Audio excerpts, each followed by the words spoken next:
When you check out at the pharmacy, you see the journey from idea to medicine, thanks to our intellectual property system, or IP for short. IP safeguards inventions, like a new way to prevent seizures or lower cholesterol. And IP supports competition from other brands, then lower-cost generics, which are 90% of prescriptions filled in the U.S. Innovation, competition, lower costs, thanks to IP. Learn more at phrma.org/IP works wonders. Your data is like gold to hackers, and they'll sell it to the highest bidder. Are you protected? McAfee helps shield you, blocking suspicious texts, malicious emails, and fraudulent websites. McAfee Secure VPN lets you browse safely, and its AI-powered text scam detector spots threats instantly. You'll also get up to $2 million of award-winning antivirus and identity theft protection, all for just $39.99 for your first year. Visit McAfee.com. Cancel anytime. Terms apply. This is Optimal Living Daily, How to Stay Informed Without Losing Your Mind by Nir Eyal of nirandfar.com. And I'm your narrator, Justin Malik, reading you blogs every single day of the year, including holidays. So let's get right to it as we optimize your life. How to Stay Informed Without Losing Your Mind by Nir Eyal of nirandfar.com. Around the election, in a desperate search for answers about our nation's future, I found myself scrolling, reading, and watching everything I could. I was trapped in an endless pull-to-refresh cycle of consuming more news, tweets, posts, and videos than was good for me. I told myself that I was staying informed, that this was part of my civic duty, and that not staying up to date 24/7 will leave me politically ignorant and impotent. I've since changed my mind. In fact, I've decided to give up consuming news online, and I think you should consider doing the same. Here's why. Competing incentives. Much has been written about the incentives driving the news media. One of their missions is to inform, but media companies are also businesses, which means they must sustain themselves. By and large, media companies that deliver news online monetize attention through display advertising. They want to keep us clicking and scrolling as much as possible. If a story drives clicks, views, or reads, they have an incentive to publish it, sometimes to sensationalize it. Companies delivering news online have no incentive to encourage moderation of the time we spend on their sites. Furthermore, the purveyors of online news profit most when we feel at our worst. It wasn't until I'd wasted a few days scrolling through election news that I started to reflect on what was really driving me. I realized I wasn't reading online news for the reason I told myself, to be informed. Rather, I was spending an inordinate amount of time online because I was scared. I feared what might happen to the country, regardless of who won the election.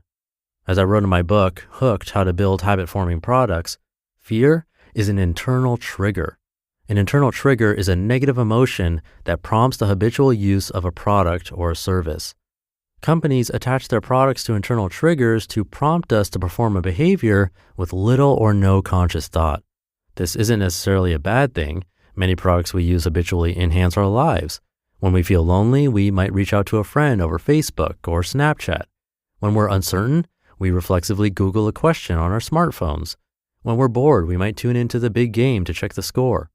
It's important to note that companies don't necessarily create internal triggers, rather they satiate existing pain points. When the election heightened people's fears and uncertainties, media organizations leverage this to their benefit. When we're in pain, we look for relief. But in my case, I realized that relying on the news to alleviate my fear wasn't making the matter better. In some ways, it was making things worse. I had lost control of how I was choosing to spend my waking hours. The critical question. To figure out how to free myself of the bad habit, I asked a critical question. Is this technology serving me, or am I serving it? For online news to serve me, it had to provide information I needed to know while offering a sense of completion so I could move on with my day. All I wanted was to stay up to date. But online, the media companies wanted me to keep clicking. The internet never says, "You've had enough, now go away." Online news is never done. Links from one story to the next supposedly provided context or directed me to yet more information. But for me, the guy with a compulsive scrolling problem, this wasn't a feature, it was a bug. Something needed to change. Luckily, there's a technology that provides plenty of information about the day's events and doesn't suck me into a time-wasting hyperlink vortex, the newspaper. Just because a technology is new doesn't make it better, at least not to all people in all cases. Reading news online left me feeling overwhelmed, exhausted, and anxious. I was afraid I could never be informed enough. I was afraid of missing something. But reading the print edition of a well-regarded daily newspaper satisfied my need to be informed while providing closure. I knew that for the paper, editors had curated only the top stories, saving me from reading the incomplete, incremental, second-rate stuff often published online where marginal web pages cost virtually nothing. And when I physically turned the last page of the newspaper, such a satisfying moment. I felt as if I'd read enough to be informed for the day. Not my news feed. I've implemented other changes to my information consumption routine since the election. Number one, I no longer get my news from news feeds. I uninstalled the Facebook and Twitter apps from my iPhone and check these sites once per day from my desktop instead of several times per day on my phone. Number two, I use the Distract Off plugin to block online news sites. Number three, I installed the Facebook Newsfeed Eradicator on my browser, which, just as the name implies, completely removes the newsfeed from Facebook. I can still check the pages of people I care about. I just no longer have to wade through the distracting wall of algorithmically curated content designed to suck me in. And number four, though I no longer scroll news sites, I still subscribe to email newsletters from select publications and writers. As a rule, I never read the articles they link to online. Instead, I save articles to the Pocket app so I can read or listen to them later. Of course, I get the irony that you're hearing this online. To be clear, I love the internet and all the ways it enhances our lives. I'm also not advocating media asceticism. I still consume a ton of news. I just make sure I'm getting it from trusted sources in a way that serves me. As the Greek philosopher Sophocles reminds us, nothing vast enters the life of mortals without a curse. Today, many of us struggle with the curse of having access to vast amounts of information through our connected devices.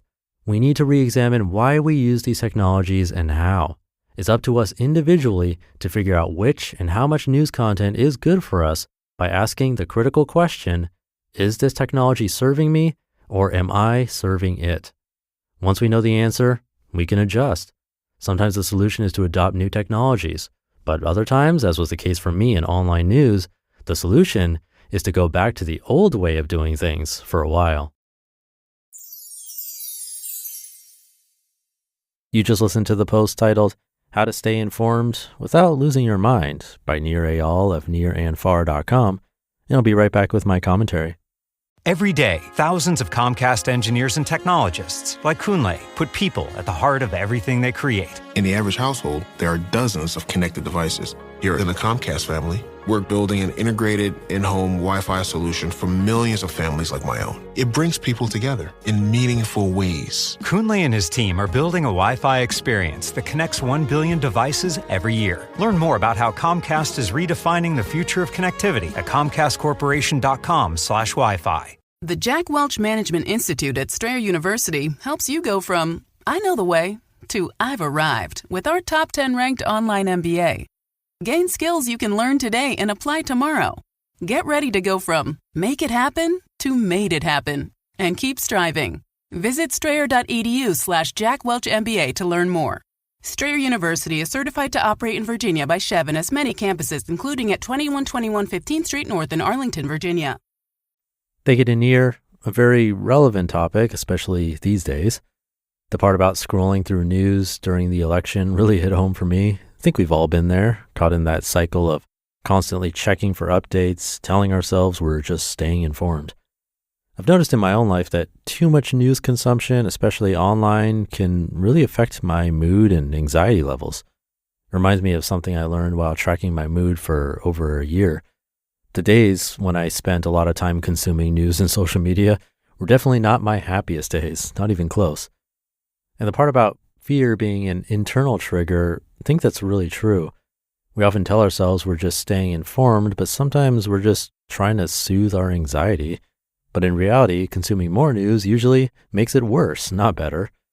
Now I try to get my news from just a few sources that I feel I can trust and limit how often I check. It's not about being uninformed, it's about being intentional with how we consume information. So maybe today we can think about our own relationship with news and social media. Are these technologies serving us, or are we serving them? With that, wishing you a great rest of your weekend, and I'll catch you tomorrow as usual, where your optimal life awaits.